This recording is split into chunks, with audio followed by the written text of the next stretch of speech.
l'ambassade des États-Unis dans Port-au-Prince a suivi l'événement qui a passé en Haïti de près. Évidemment, les États-Unis, c'est amis Haïti. Nous travaillons en faveur du peuple haïtien. Nous travaillons en faveur de stabilité politique et stabilité économique en Haïti. Nous concentrons sur bonne gouvernance, protection droits humains, droits de la personne, et promotion en croissance économique. Moi, je voulais aussi confirmer encore le rôle essentiel de la société civile là, gagne pour le jouer. Alors, oui, nous avons arrêté qui était publié 8 février, à qui était bail 3 juges pour cassation en retraite. Nous avons gros inquiétude sur action qui risquait de déranger institutions démocratiques qui sont dans le pays d'Haïti. Kounia, experts a examiné, arrêté, là, pour connaître est-ce que les conformes à la Constitution, ensemble avec la loi haïtienne.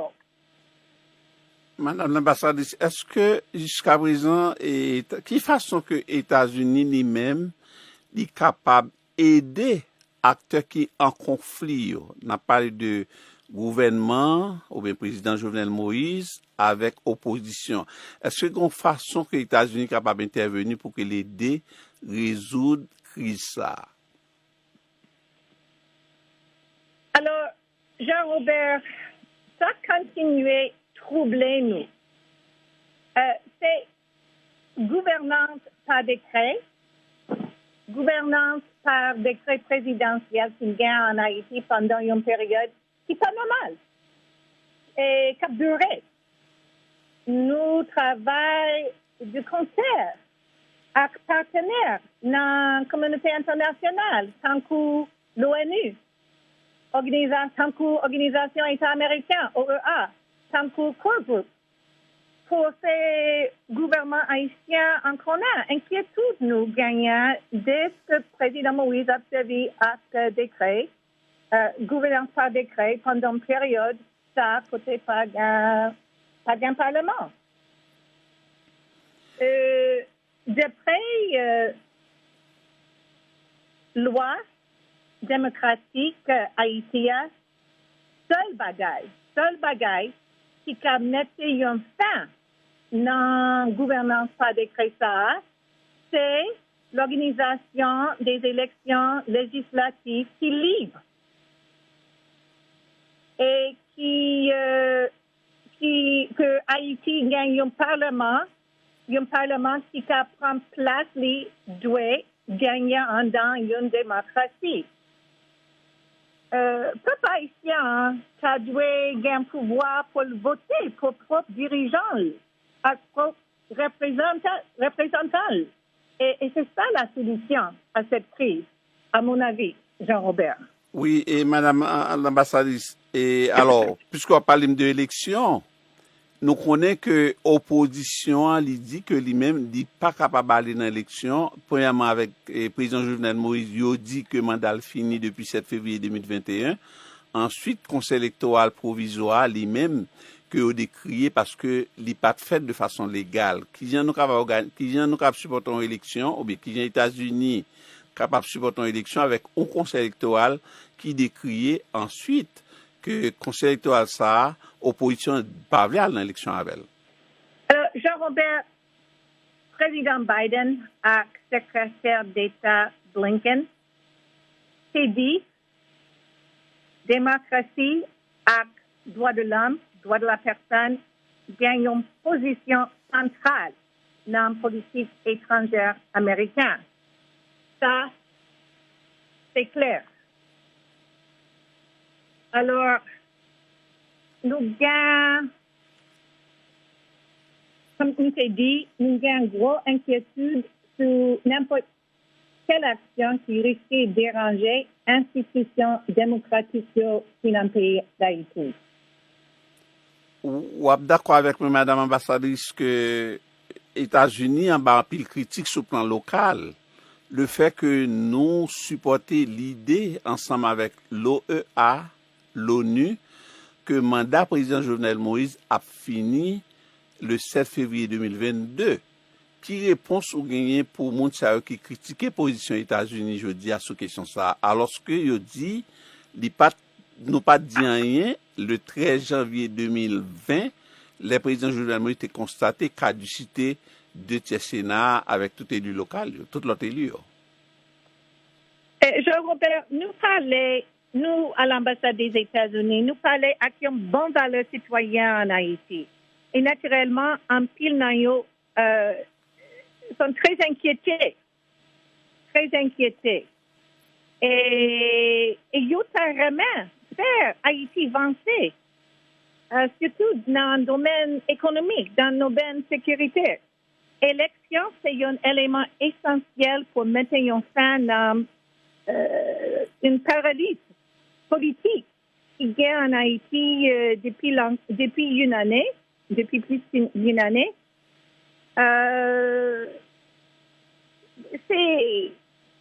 Il faut ouvrir la voie aux Haïtiens pour qu'ils réalisent leur propre vision de leur pays. Demander tout acteur qui en Haïti pour y arrêter coller sous l'esprit l'ordre constitutionnel haïtien. Peuple haïtien a été voté pour président Moïse en novembre 2016. Le président Moïse s'est prêté serment le 7 février 2017 pour un mandat 5 ans, qui a fini 7 février 2022. C'est même analyse à l'Organisation État américain, il fait. L'OEA, l'Organization of American States.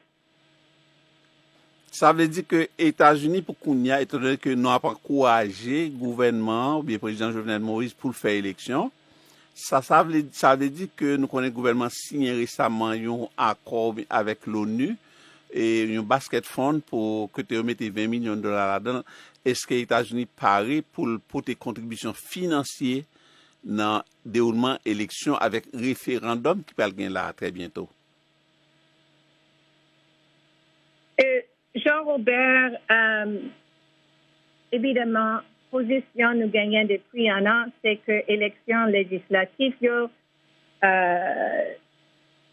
été dû fait depuis longtemps et période la côté président. C'est-à-dire que les élections législatives doivent être organisées aussitôt que possible, point de vue technique, et afin que le Parlement puisse reprendre son rôle légitime.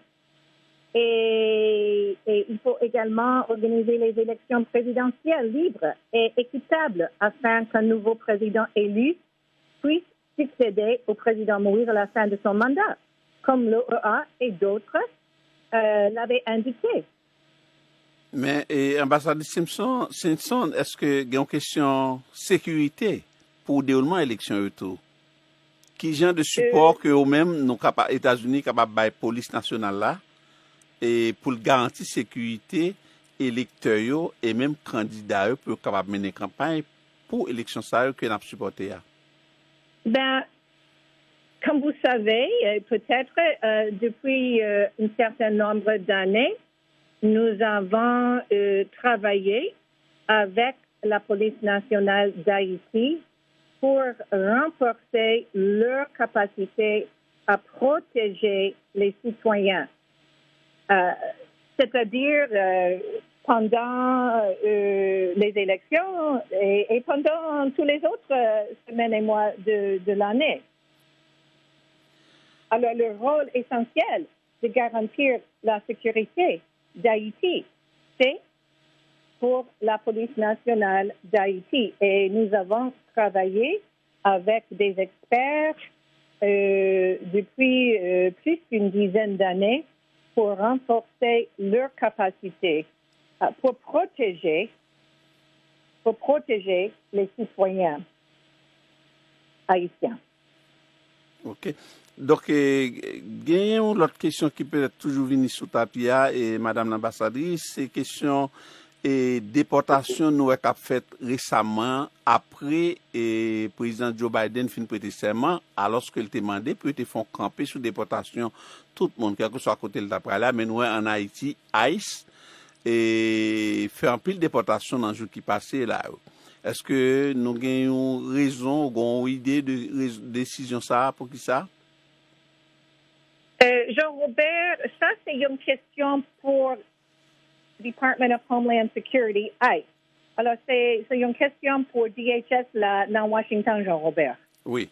Et puis, nous connaissons, qui fait relation, qui regarde des relations actuellement et Haïti avec nouvelle administration? Est-ce que vous avez contact déjà que l'administration Jovenel Joute là prend avoir pour renforcer les relations entre États-Unis avec Haïti?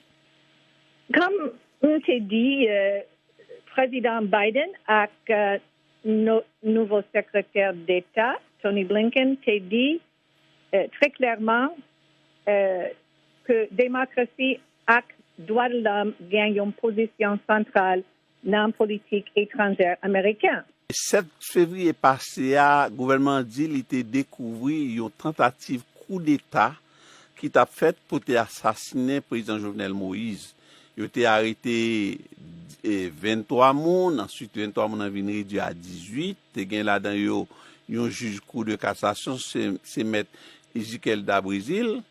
Alors, est-ce que nous-mêmes, nous au courant, est-ce que les États-Unis ont une position particulièrement sous tentative coup d'État ça que le gouvernement dit que les découvrir ou bien que les déjouer? Les États-Unis ont suivi la situation en Haïti à concerne, appel aux acteurs politiques d'adresser différences par les moyens paisibles.